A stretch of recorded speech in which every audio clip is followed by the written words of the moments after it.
Hey everyone, it's Shay.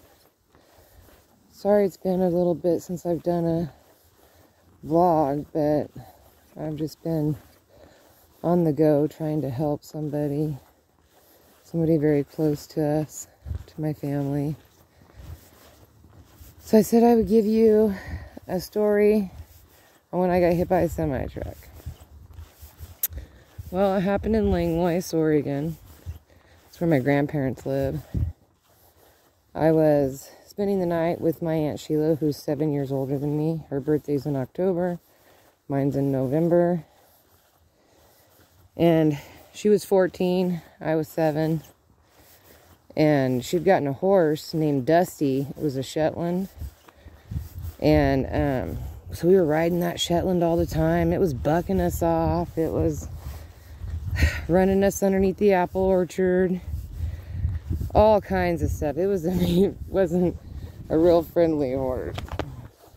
Anyway, she wanted to sneak out one night and go ride the horse, and I told her that if she left me behind, that I was going to tell on her. So she had to take me with her. And so, anyway, we were riding around, messing around. And we'd got out into this field that was out by 101. And this red truck with a bunch of teenagers in it honked, spooked the horse. The horse ran out into the middle of the road. It was really late at night. And there was a semi-truck that was speeding. He was going the speed limit there is 40. And he was going way over the speed limit. I was on the horse, and the horse was like stuck in the middle of the road, wouldn't move, like a deer in the headlights. And my aunt she was on one side of the horse, so she tried to scoot me off of the horse. And the truck driver at the last second swerved a little bit, and when he swerved, it caught my leg of me coming up off the horse. Spun me around. I landed on the concrete pretty hard. Busted my leg all up. I had to have a cast from my toe clear up to my hip. I have no PTSD from it or anything. You know, I bounced back. I mean, I have problems. I've always had problems with that leg.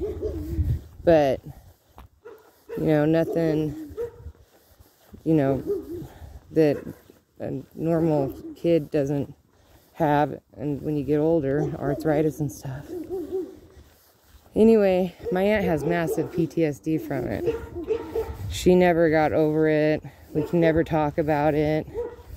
None of it was really her fault. I was way aggressive as a kid. Like, she did everything that I wanted. She didn't have lots of choices.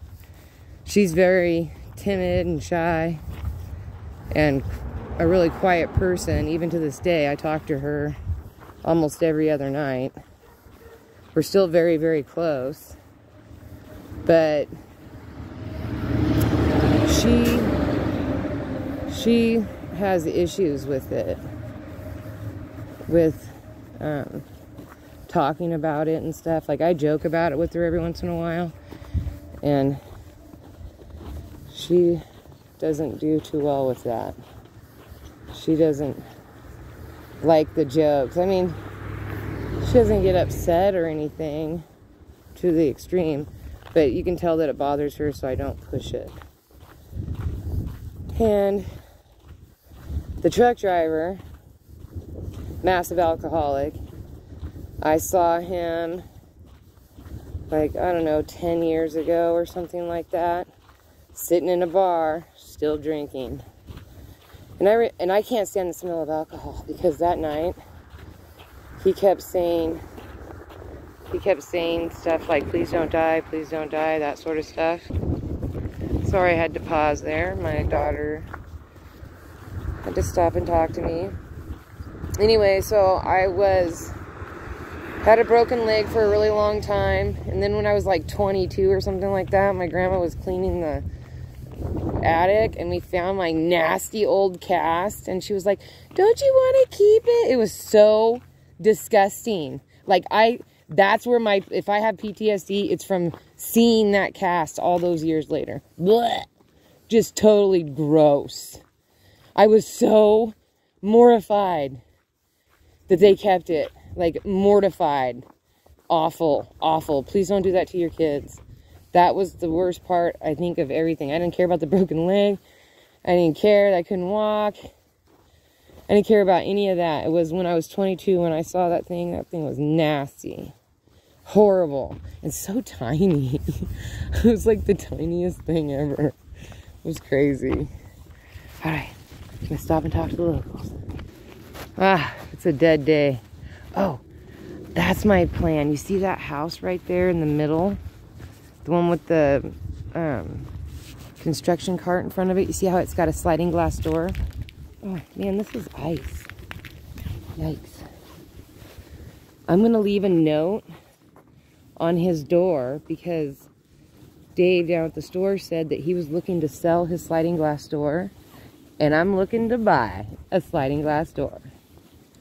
So I need to go and write an appropriate note. Oh, it looks like he has some windows too. Those windows don't look very good though. But I do need a window for my shed, just so that I can have some natural light in there. But yeah, he bought this little place and he started working on it last summer. And it looks like he put those French doors instead of... I mean, I want to go and look at the sliding glass door closer. But because I can go to Habitat for Humanity and pick up a sliding glass door for $100. It's just that that's in Lapine. That's 55 miles away, and it just makes it 55 miles hard for me to move a sliding glass door 55 miles. This would be like 5 blocks, and it would be perfect. So, like, depending on how much he's willing to sell it for. But I thought I'd just leave like a nice note saying, hi, my name is Shay. I live over here. I was wondering if you were interested in selling that sliding glass door. If you are, I would be interested in discussing it with you. Here's my number, blah, blah, blah, blah. Thank you. Appreciate your time. And just leave it like that. Kind of simple. Because first of all, I don't know if he's a single guy. And I always have problems when I'm dealing with single guys, especially ones that are 35 and under. Always have to, I hate being negative, and I don't like turning people down because it's being negative, and I don't want to be one of those girls that are always turning guys down. But I am one of those girls in a sense. And it's just because I'm pretty content.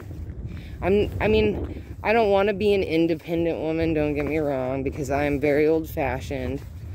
Man has his place, woman has her place. But I just, you know, after being married for 15 years and my ex-husband running out on me with his intern, then I dated a gentleman after that who ended up passing away. Just a freak accident. And then I dated another gentleman, and it was just a waste of my time. So I just am just one of those girls that just never found the right, you know, like an old Spencer. Like, that's kind of like, but there's been like millions of them, so it's fine if I am. If I never meet the right person. I just, you know, like friendships before, oh, you're blah, blah, blah, blah, blah. I'd really like to get out with you, blah, blah, blah. Yuck. I don't like it. Doesn't work well for me. I haven't, like, met that, you know, where my interest has ever been sparked. And I would think that the first thing a gentleman would do is take a cue off of, you know, the situation and not just jump and assume. But anyway, I don't want to talk about that. It's kind of windy today. It's been snowing off and on, like it was snowing earlier this morning. It's mostly just staying in the ditches. Cannot wait for spring. Seriously cannot wait for spring. It's like when everybody comes out and everybody wants to be friendly. It's like a happy time of year. I love that year. Everybody just wants to be friends. I love that. Okay, so, I was talking to my best friend the other night, and she said that I should tell this story when I lived in Vegas. My kids were, I think Trevor was like 13 or 14. Krisha, I think she was like 12, so I think Trevor was 14. Anyway, we lived in Vegas for a stint. A little while. I've lived in Reno, Vegas, San Diego, all over Oregon, Washington. I've lived in a lot of places, but anyway, when we were living there, I don't know if you guys remember, but back, it was like 2005, somewhere around there, there was a lady who claimed that she found a thumb in the chili at Wendy's, and nobody would go and eat there. Well, there was a Wendy's. We lived over on Durango Drive in Vegas, which is down by the Harley store. And on that same strip, there's a Wendy's. It's middle of summer. It was super, super hot. And like we'd walk past that Wendy's a whole bunch of times. And there was never any cars there. And then we saw this little thing on the news about the thumb and the chili, and that they were giving out free Frosties. I think it was like on Saturdays. And next Saturday, we're down there, all three of us, standing at the drive-thru window. I didn't have a car. And because the dining area was empty, it looked closed, so we just went right to the drive-thru, wanted to get our free Frosty. And you didn't have to purchase anything. It was just a free Frosty. You know, all the customers could have one. So then the next Saturday, we were down there again. It's hot in Vegas. And so we just kept going there like a couple Saturdays in a row. And then finally, the lady at the window says to us, "Hey, our manager wants to talk to you." But he was like on break or something. And I said, okay, well, we'll come back the next day, which was a Sunday. And so we came back the following day, and the manager asked us, he asked me, you know, what, besides the free Frosties, what made us decide to come to Wendy's? And I said, well, you know, the free Frosties, and every once in a while we'd buy fries too. And he says, well, you know, did you hear about the story that was on the news about Wendy's? And I said, yes, but I don't eat the chili, so I don't care. He started laughing, and then he ended up giving each of us a free meal. We could have any meal we wanted. And we didn't order the chili. But it's just because I'm not a chili person. I don't eat chilies. And I already thought right from the beginning that it was a scam, because it happens a lot in Reno and Vegas. Like, in the grocery stores, you see people throwing themselves down. I've seen somebody throw themselves down the escalator at the El Dorado. I've seen a lady claim that she tripped over the edge of the carpet between Silver Legacy and Circus Circus. I've seen all kinds of stuff, especially in Nevada. All kinds of scam artists and fraudsters. But yeah, he gave us a free meal, each one of us. And then we still went back there every single Saturday for that free Frosty, free chocolate Frosty. You can get vanilla too, because my son gets vanilla. But we would do that because it was free. And we were broke anyway. So like that's, and it's because it's hot. It's like 102, 109. You walk a few blocks down to the Wendy's, you're hot. So, I mean, the Frosty was like almost not worth it. But those people that worked there were really cool. And we would joke with them every time we would go back after that. So we would consider them friends. You know, that kind of stuff. All right. Well, that was a good walk today. I needed to get out. I've just been really, really stressed out lately. But that's a story for another time. All right. Bye.